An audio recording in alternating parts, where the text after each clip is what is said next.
Got it jigged up pretty good, clamped all directions there, measured to and fro, got it in plumb yonder and plumb over here.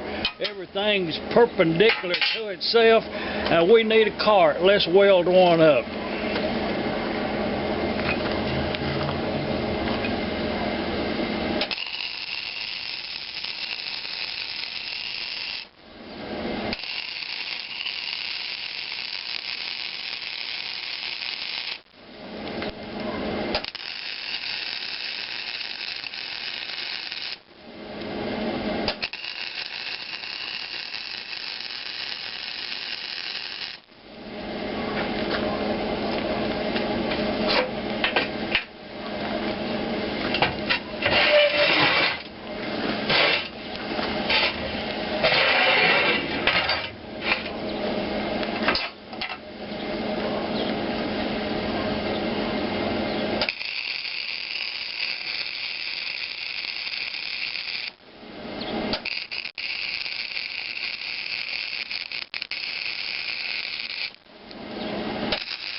Now we got her tacked up there, let's break it down and weld it solid.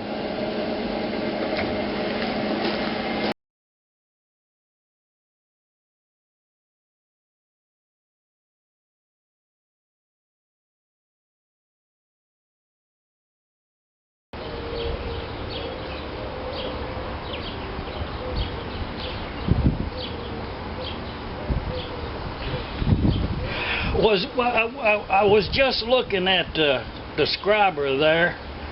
It's a Mac, made in the USA. S300 is the number of that scribe. I think you're supposed to.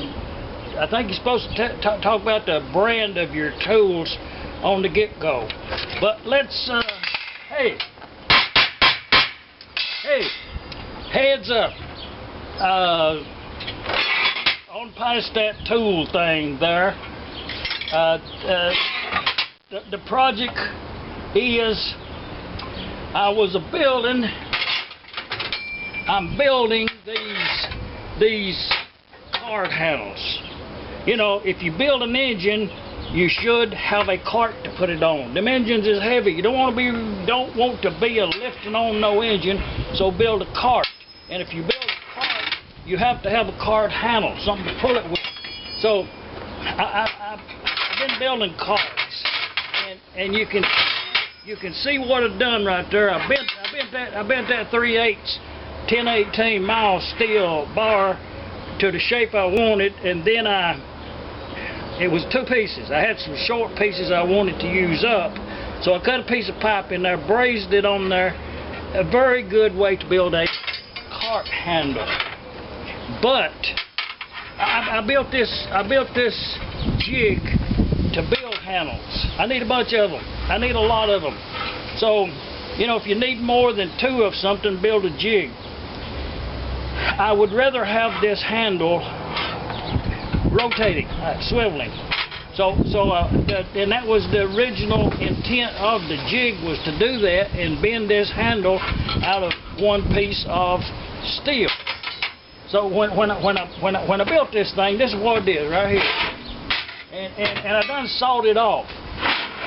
I built it to build a long handle, and I'm not going to build any long handles anymore. This is going to be the only size handle that I build unless it is a special occasion and I would only build one. In that instance, I wouldn't need a jig. So what I've done is I modified this jig.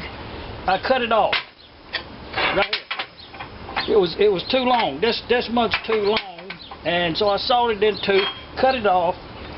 And while I was when this fell off, I looked at it, and can y'all see that right there? Now this is not saying anything at all about the welding man.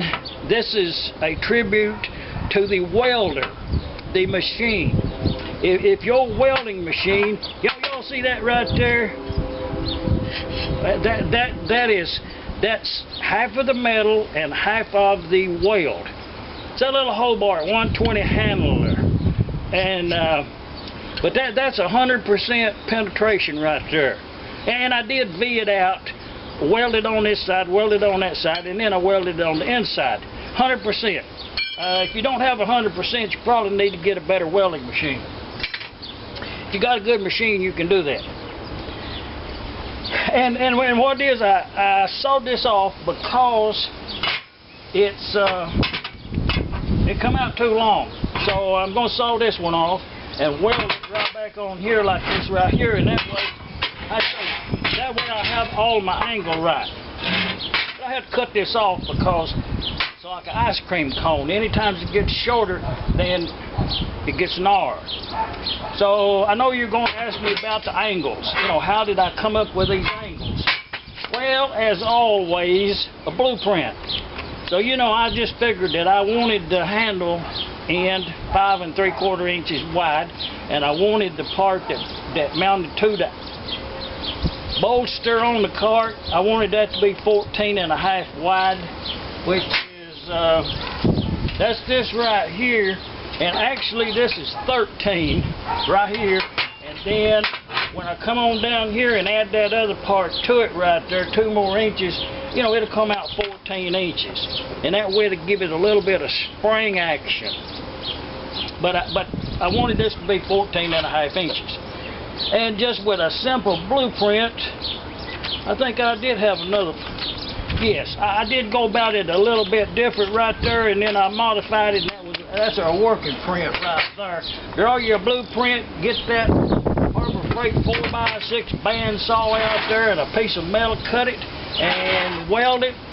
And now when I get this thing done and get it welded back up, get the clamps off of it, then what I'll do is put a long bar in there and a short piece of pipe for a handhold right here, and I'll clamp it right there, right here. Okay. I want this to be a little bit wider. Is the reason this is wider. So that will fit right there. I'll bend it right here back this way, all the way to the end. Bend it all the way to the end, and then bend it around this angle right here, and that will give it this, whatever that angle is right there. It ain't no 40. You know, it's you know, see that? It's not. It don't fit in there. It's something more than that. But when you look across through yonder, it's in a straight line so that it will mount to your front axle. Well, that's enough of this plain trolley handle jig. So let's get on to putting that cart together. A quick recap. The earlier ones that I made earlier today are 3 pieces. It was some short lengths of 3/8 rod that I had that was not long enough to make a full go around, and I did want a bigger handle on here, so I put a piece of pipe here, bent that, put that in there, and brazed those up. They're good to go. But this is about an hour later in this video, about an hour later, and I did go ahead and finish up, cut that off, finish that up, welded this back on here. Now I I have a perfectly good jig. Okay, not to be a miss in a video. Now, I wanted this to be a multi-purpose jig. So the part right there is 3/16 of an inch on both sides. So I did put a cross piece there, and a cross piece back here to clamp there. And I went on ahead and bent us up a cart handle as this jig will function. I'll show it to you. That's it. That's a finished one-piece cart handle. Okay, I know one of the first questions that's going to be in the comments is, what are these angles right here? What's the length? Okay, all of that is pretty much off the board. You build a jig to what you want to build yourself. So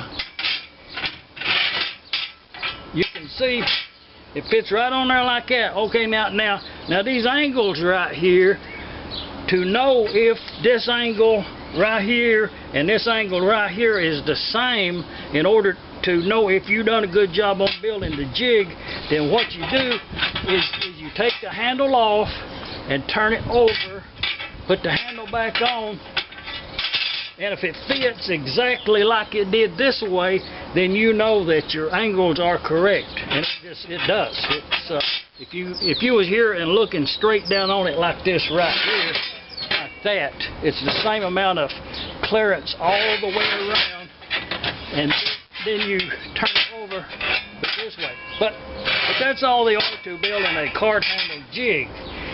Now, and what I'll do is drill a hole for a cotter in each side here so that it don't come out.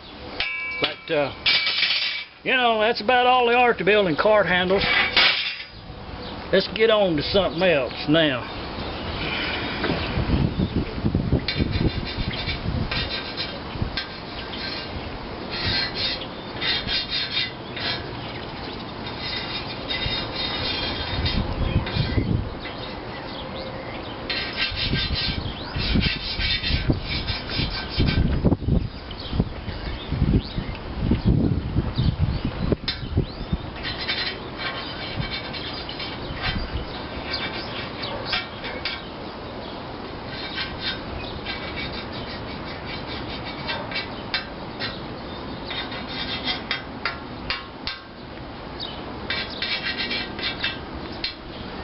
And all is well here on the east coast of Arkansas. Shop Dog Sam.